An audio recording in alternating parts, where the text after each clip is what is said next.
जी अस्सलाम वालेकुम स्टूडेंट्स। बेटा फर्स्ट ईयर का चैप्टर 2 बायोलॉजिकल मॉलिक्यूल्स हम पढ़ रहे थे।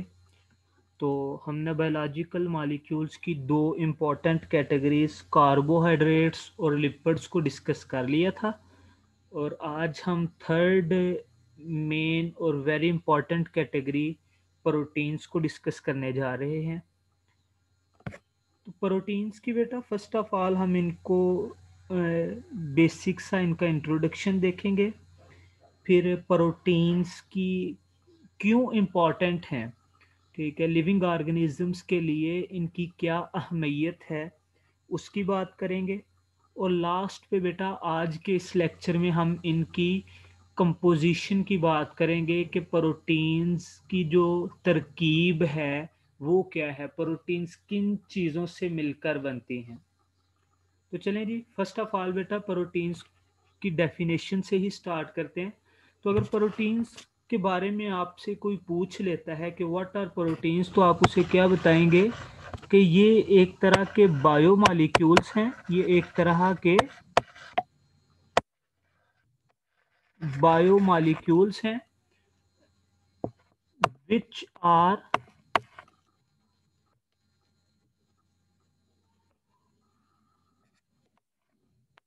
which are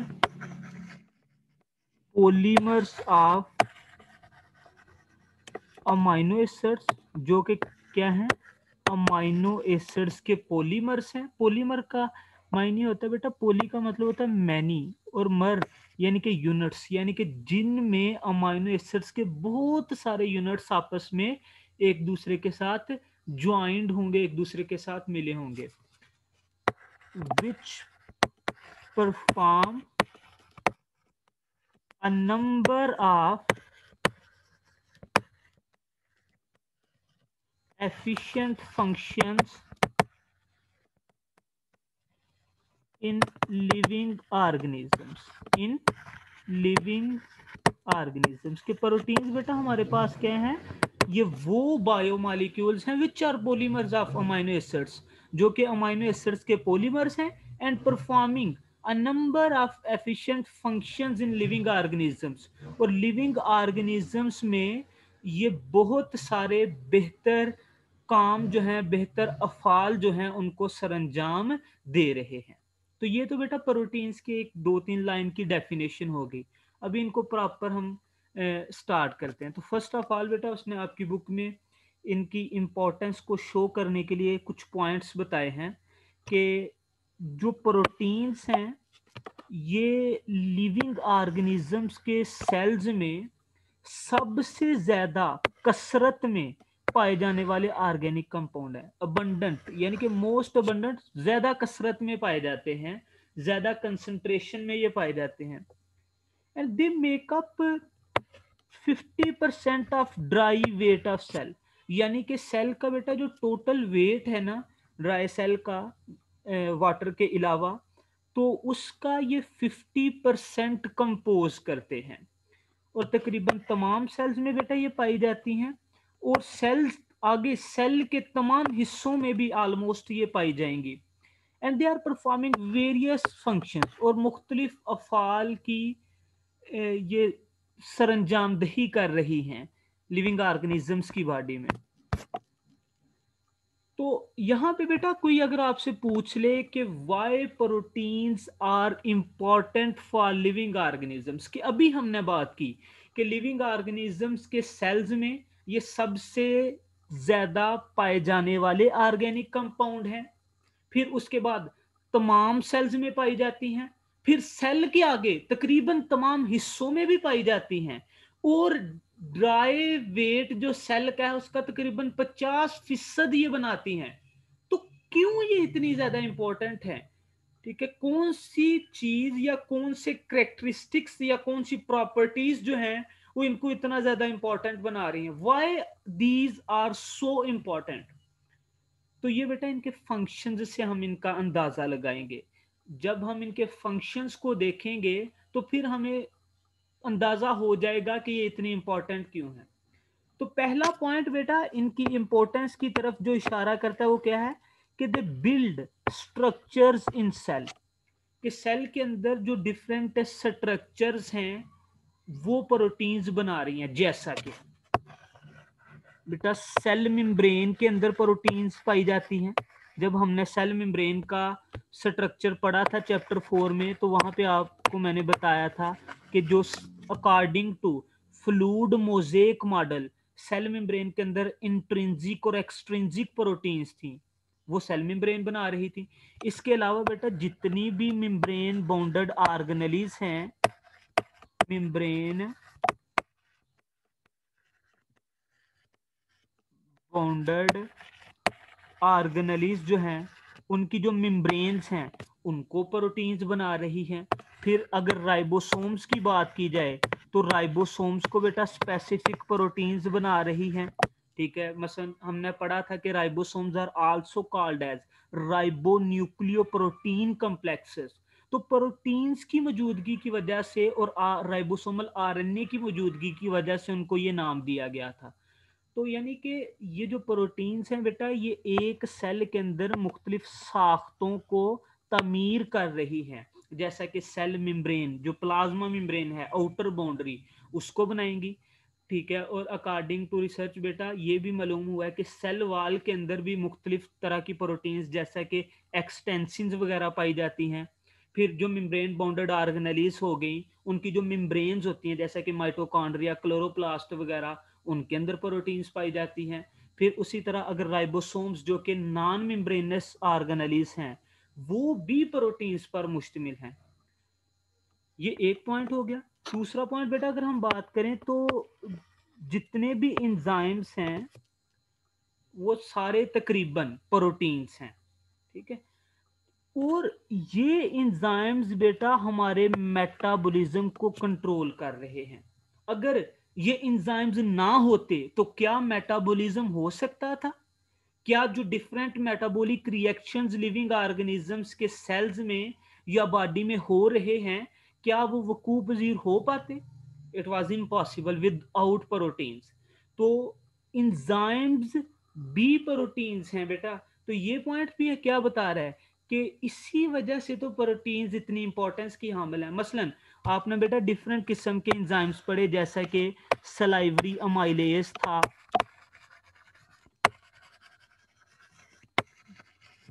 पेप्सिन, इसके अलावा हमारे पास ट्रिप्सिन, लाइपेज,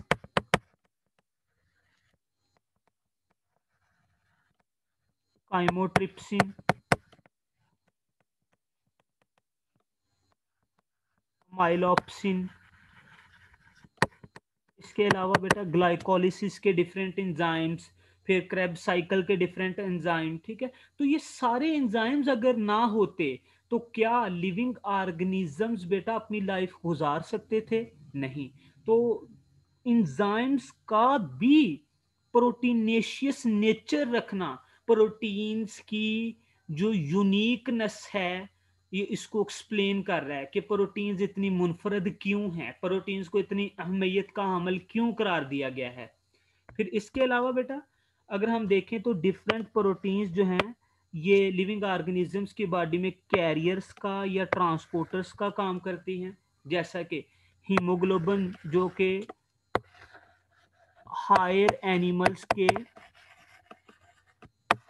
ब्लड में पाई जाती है, हायर एनिमल्स के ब्लड के जो आरबीसीज, एरिथ्रोसाइट्स यानी कि रेड ब्लड सेल्स जो हैं, उनके अंदर पाई जाने वाली जो हीमोग्लोबिन है, जो कि बॉडी के डिफरेंट सेल्स को ऑक्सीजन और कुछ ऑक्सीजन प्रोवाइड करती है और उनसे कार्बन डाइऑक्साइड रिसीव भी करती है। ठीक है, वो भी क्या है? प्रोटीन।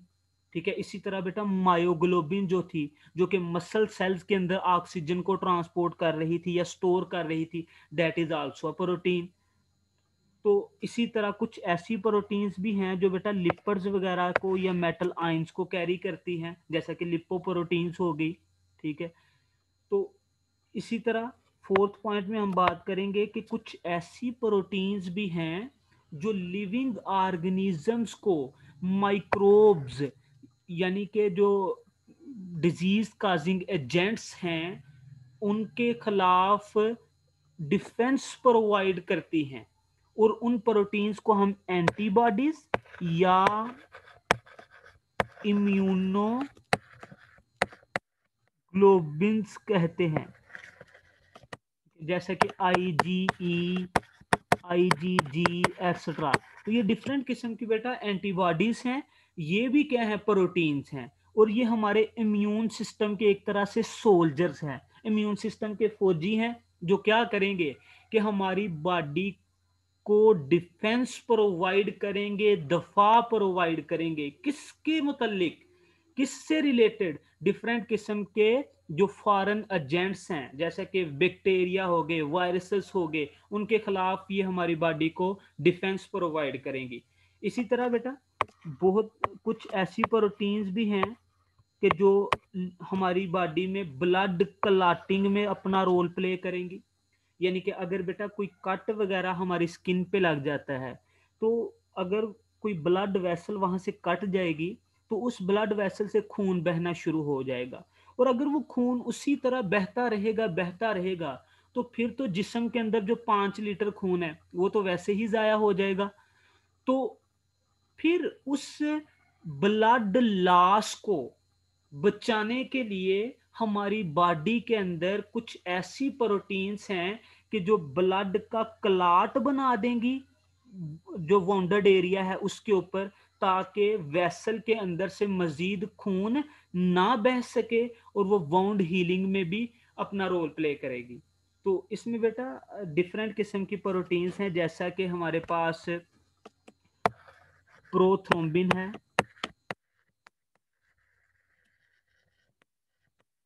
फाइब्रिनोजन है एक्सेट्रा। ठीक है, फिर ह्यूमन ब्लड क्लॉटिंग फैक्टर 8 है, 9 है, 11 है। डिफरेंट ये ब्लड क्लॉटिंग प्रोटीन्स हैं जो हमारी बॉडी से ब्लड लॉस को बेटा प्रिवेंट करेंगी। और ये जो प्रोथ्रोम्बिन या फाइब्रिनोजन है बेटा, ये विटामिन के की मौजूदगी में ब्लड क्लॉट बनाती हैं, ताकि जो वाउंडेड एरिया है, जो कटड जो ब्लड वेसल कट हो चुकी है, उससे ब्लड लॉस जो है वो इतना ज्यादा ना हो, और ये वाउंड हीलिंग में आगे जाके मदद करें।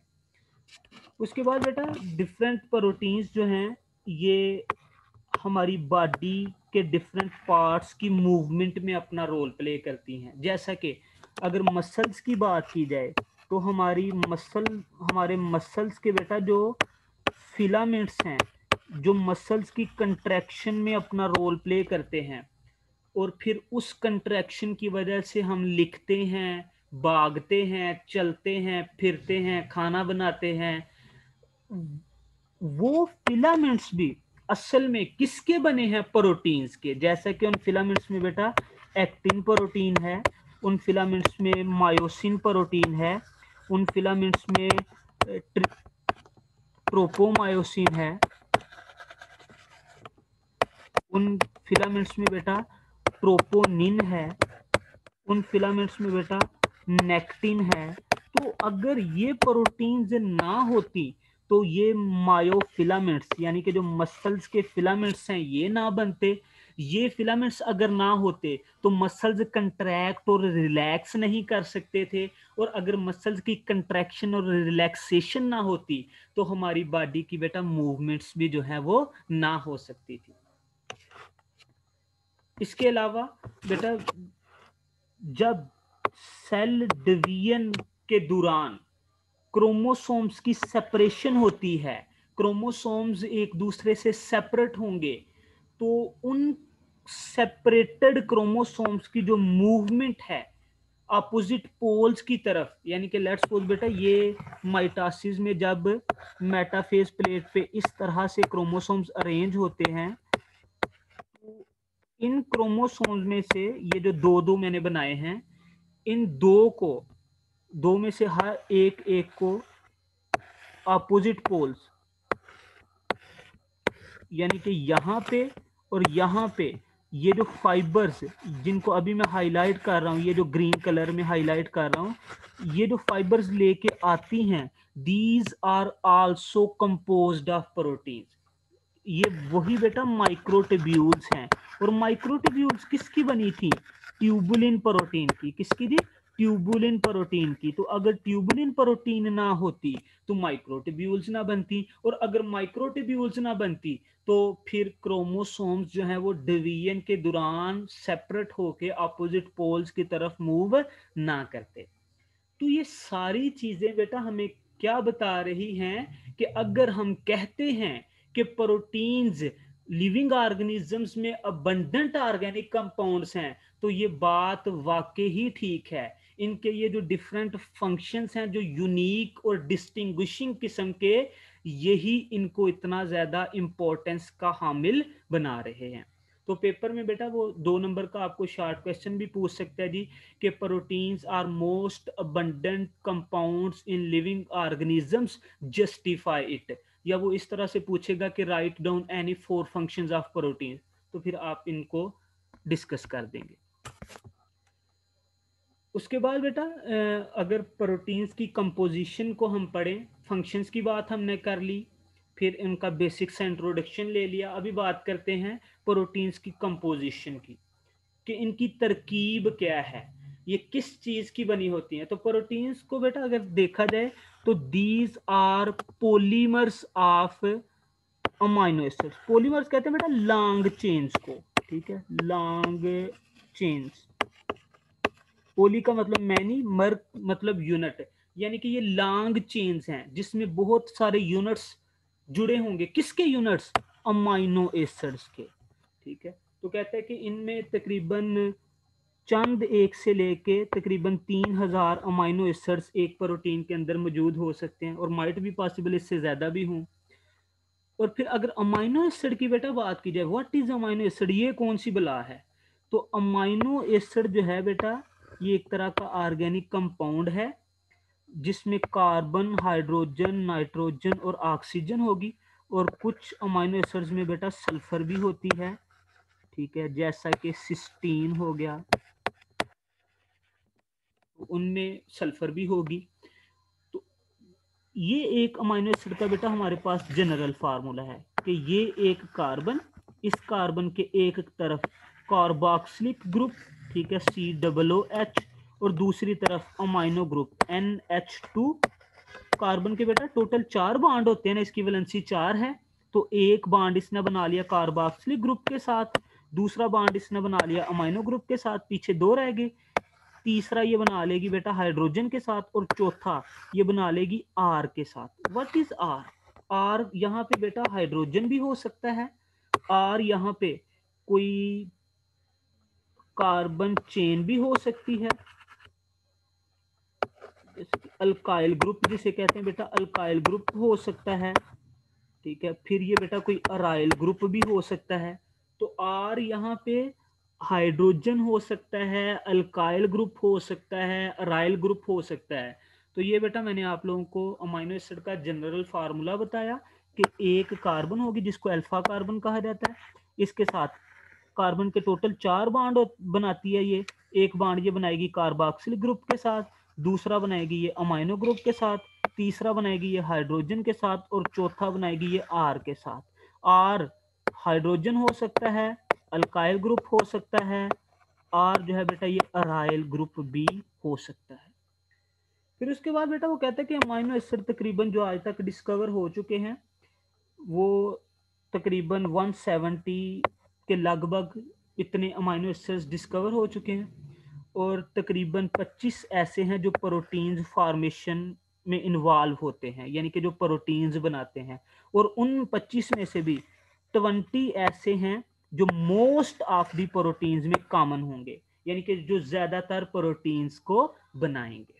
और इनके स्ट्रक्चर की हमने बेटा बात कर ली कि अमाइनो एसिड के स्ट्रक्चर में एक सेंट्रल कार्बन होगी जिसे अल्फा कार्बन कहा जाता है, उसके साथ एक अमाइनो ग्रुप होगा, एक कार्बोक्सिल ग्रुप होगा, एक हाइड्रोजन होगी, और एक आर ग्रुप होगा। फिर बेटा वो कहते हैं कि ये जो आर है ना ये वेरिएबल हो सकता है, यानी कि ये मैंने पहले भी आपको बताया कि ये हाइड्रोजन भी हो सकती है, उसके बाद ये हमारे पास अल्काइल ग्रुप हो सकता है, राइल ग्रुप हो सकता है, एटसेट्रा।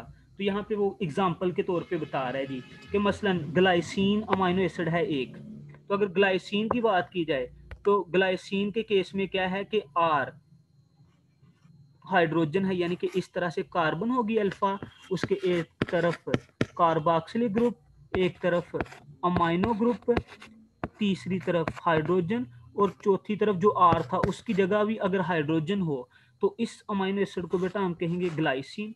लेकिन अगर इस हाइड्रोजन की जगह बेटा होता CH3 तो ये फिर बन जाता एलानिन।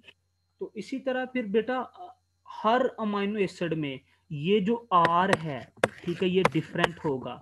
मसलन ग्लाइसिन के केस में आर सिंगली एक हाइड्रोजन था, एलानिन के केस में वो एक मिथाइल ग्रुप था, वेलिन के केस में वो कुछ और होगा, ल्यूसीन के केस में वो कुछ और होगा, लाइसिन के केस में वो कुछ और होगा। यानी कि ये वेरिएबल है, ये चेंज होता रहेगा, amino acid two amino acid इसमें चेंज आती रहेगी। तो कहता है कि ये यानी कि जो प्रोटीन्स के अंदर 20 मोस्ट कॉमन अमाइनो एसिड्स हैं तो उनके डिफरेंट 20 आर ग्रुप्स होंगे, जिसकी वजह से अमाइनो एसिड्स को डिफरेंट प्रॉपर्टीज मिलेंगी। फिर उसके बाद बेटा वो कहता है कि ये जो अमाइनो एसिड्स है ना, दे ज्वाइन टुगेदर, ये एक दूसरे के साथ मिलते हैं और इनके दरमियान जो बांड बनता है, that bond is known as peptide bond. उस बांड को बेटा हम पेप्टाइड बांड कहते हैं। ये आपने MCQ के लिए बेटा ये चीज याद रख लेनी है कि पेप्टाइड बांड किसके दरमियान होता है, दो अमाइनो एसिड्स के दरमियान, ठीक है। और ग्लाइकोसिडिक बांड जिस तरह मैंने बताया था ना कि जब दो मोनोसेक्राइड आपस में जुड़ते हैं तो वो ग्लाइकोसिडिक बांड बनाते हैं, तो उसी तरह जब दो अमाइनो एसिड जुड़ेंगे तो वो आपस में बेटा पेप्टाइड बांड बनाएंगे, ठीक है। तो पेप्टाइड बांड बनता कैसे है, पेप्टाइड बांड बनेगा बेटा ऐसे कि ये एक अमाइनो एसिड है और ये है दूसरा अमाइनो एसिड।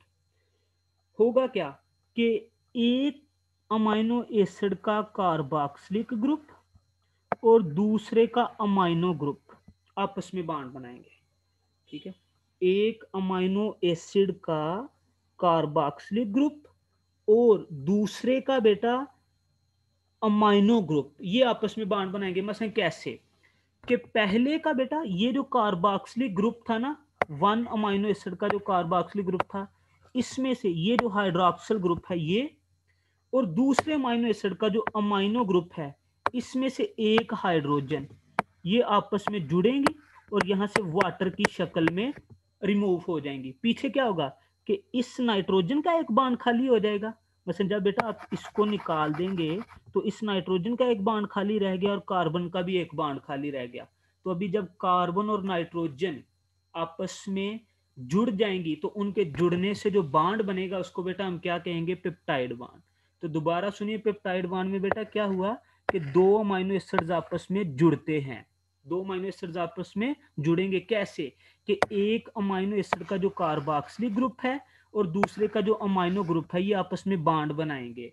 कैसे कि पहले के कार्बोक्सिलिक ग्रुप का जो हाइड्रोक्सिल ग्रुप था वो, और दूसरे के अमाइनो ग्रुप का हाइड्रोजन, ये यहां से वाटर की शक्ल में रिमूव हो जाएंगे और पीछे कार्बन और नाइट्रोजन का जो एक एक बांड खाली रह जाएगा, they will be joined with each other, ठीक है। और जो बेटा रिजल्टेंट कंपाउंड बनेगा उसको हम, यानी कि जब दो अमाइनो एसिड आपस में जुड़ेंगे और उनका जो रिजल्टेंट कंपाउंड बनेगा उसको हम कहेंगे डाइपेप्टाइड। लेकिन इस रिएक्शन का एक प्रोडक्ट और भी होगा, वो क्या है जी, वाटर। यानी कि हम बेटा कह सकते हैं कि peptide bond formation is a result of dehydration, is a result of dehydration. Dehydration बेटा कहते हैं रिमूवल ऑफ वाटर को, कि पेप्टाइड बॉन्ड का बनना जो है वो किसका नतीजा है, वाटर के रिमूव होने का।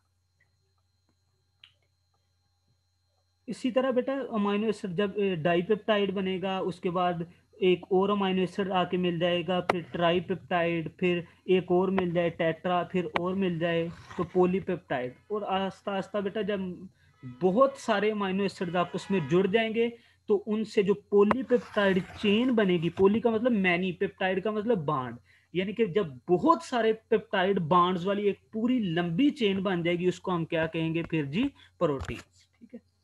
और ये बेटा हमारे पास डिफरेंट किस्म के अमाइनो एसिड्स हैं। ये देखें कुछ नॉन पोलर हैं, ठीक है हमारे पास। उसके बाद कुछ ये